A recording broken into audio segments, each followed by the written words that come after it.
Only go to 3 corners in this country. You go to Coast, the home of footballers. You go to Nyanza, the home for footballers.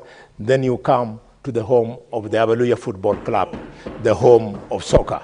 Thank you, Mr. Speaker. Senator Amuma.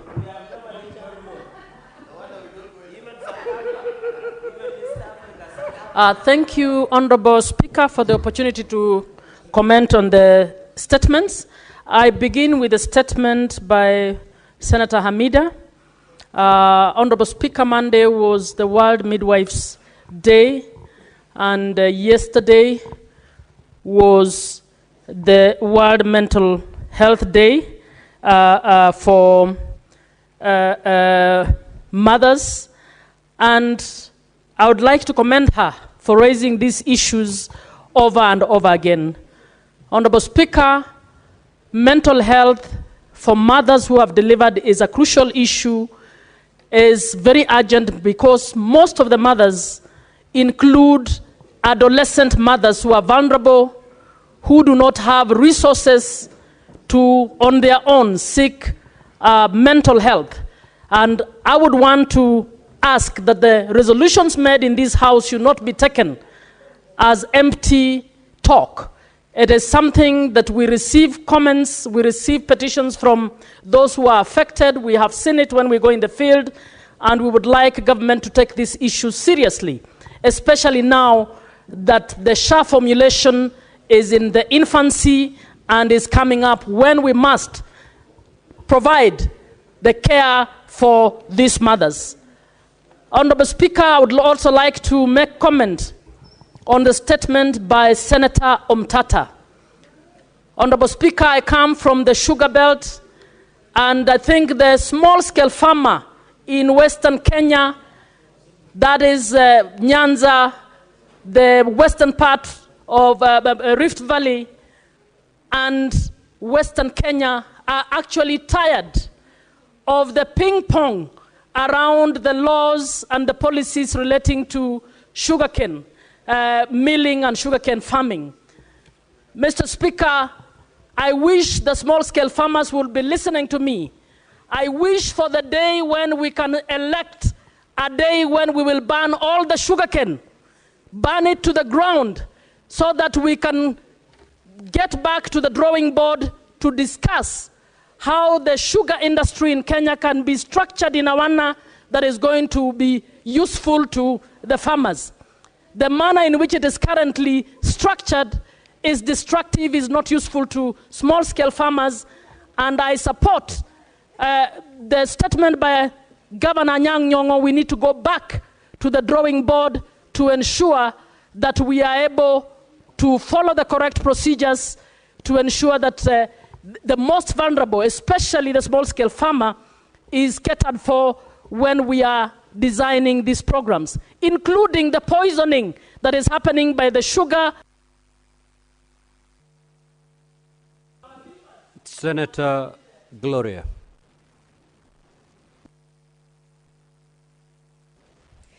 Mr. Speaker, I want to comment on this issue of privatizations of parastatals and state agencies. Mr. Speaker, you know you can look at this issue on both sides. People saying that government property belongs to government, should stay at government.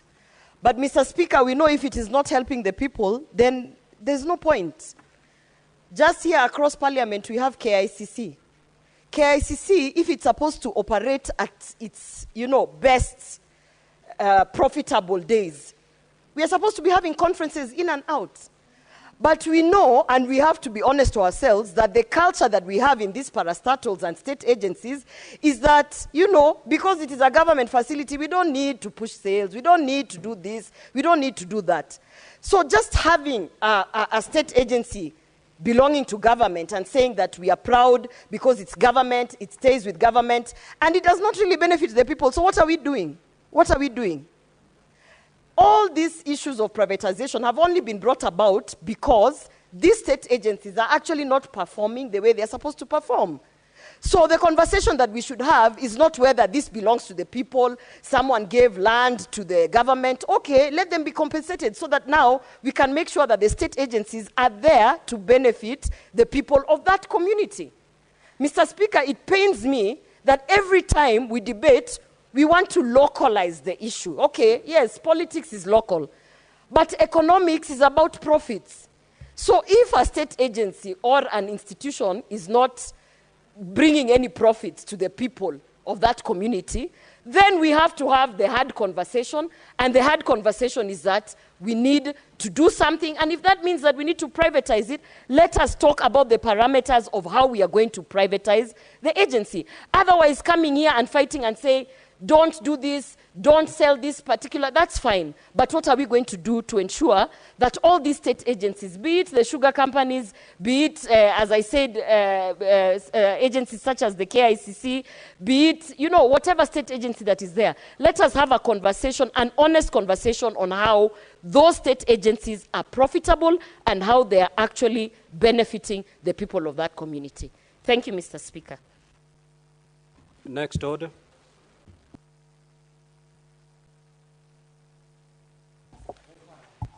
Order number 8, motion, consolidation of bursary funds for equitable access to education in Kenya. Resumption of debate interrupted on Wednesday, 7th May 2025, morning sitting. Question to be proposed.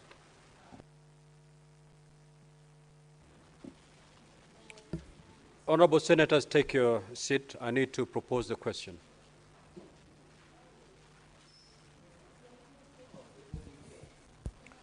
Honorable Senators, this motion had been moved and seconded, and now I need to propose the question.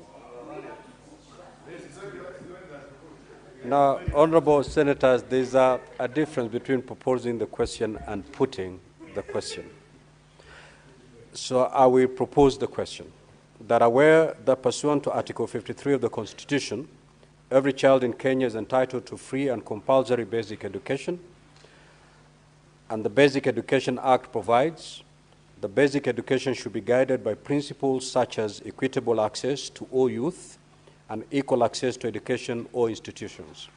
Further, that aware that many students in secondary schools and higher education institutions come from financially disadvantaged backgrounds, making it difficult for them to afford school fees and access education opportunities. Noting that over the years, various interventions have been made, including the issuance of bursaries through the National Government Constituency Development Fund, the National Government Affirmative Action Fund, the Ministry of Education and county governments through various county bursary funds, concerned that despite these efforts, school fees remain unaffordable for many parents, and the allocation of bursaries has been plagued by nepotism, favoritism, and political manipulation, and lack of transparency and accountability. Further, concerned that public learning institutions are primarily funded by the government through the Ministry of Education, and in the financial year 2024-2025, approximately 656 billion was allocated to the education sector, making it difficult to ascertain the specific funds granted to each student, and that the lack of transparency in the disbursements of bursaries from various agencies makes it difficult to determine the total amount allocated in a financial year, thus hindering efforts to ensure equitable access to education for financially disadvantaged students.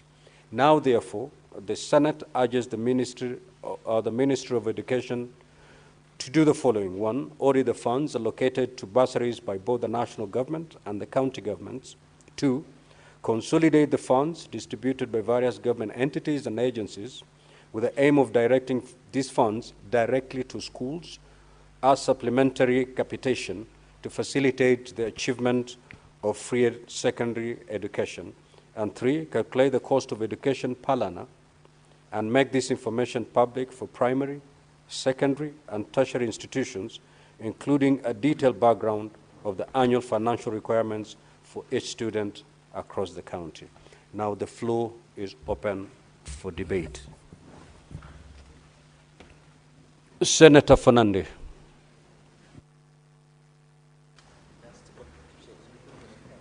Thank you, Mr. Speaker. I want to thank Senator Karungo Adhangwa, the miracle senator from Kiambu, for this proposal. Mr. Speaker, I am aware there is an ongoing public participation by members of the National Assembly on the importance of entrenching the NGAV and Senate Oversight Fund. Mr. Speaker, the bait that public participation is being used is that if NCCDF or NGAV is entrenched, then bursary will be available. Mr. Speaker, I agree with the prayers that we need to consolidate this bursary and make education free for all. You know, bursary has been reduced to tokenism. If you support an MCA or a governor or a member of National Assembly or a women representative, Mr. Speaker, you are given bursary. Why is it that out of 656 billion that is allocated to education, we still have many children who cannot access education in this country? Those are the hard questions, Mr. Speaker, that we must ask ourselves.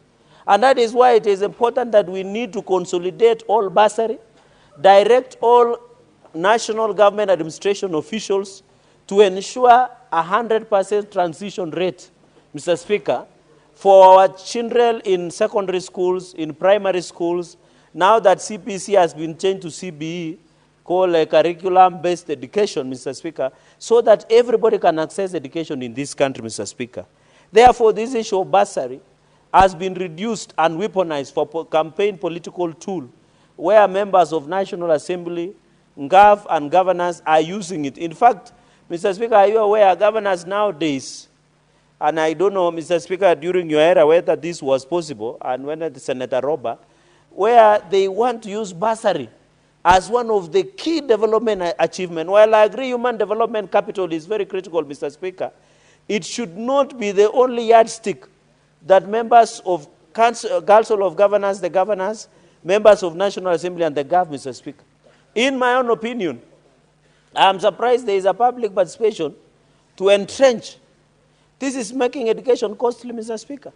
We must agree that the planners, Mr. Speaker, every day, every function I go to Nandi, you must meet one or two parents or a number who want support to education in terms of payment of school fees. Where did we go wrong? And I think the silver bullet in all this, Mr. Speaker, is consolidate the entire bursary fund, make education free and compulsory education for all Kenyans, Mr. Speaker, so that it becomes easy.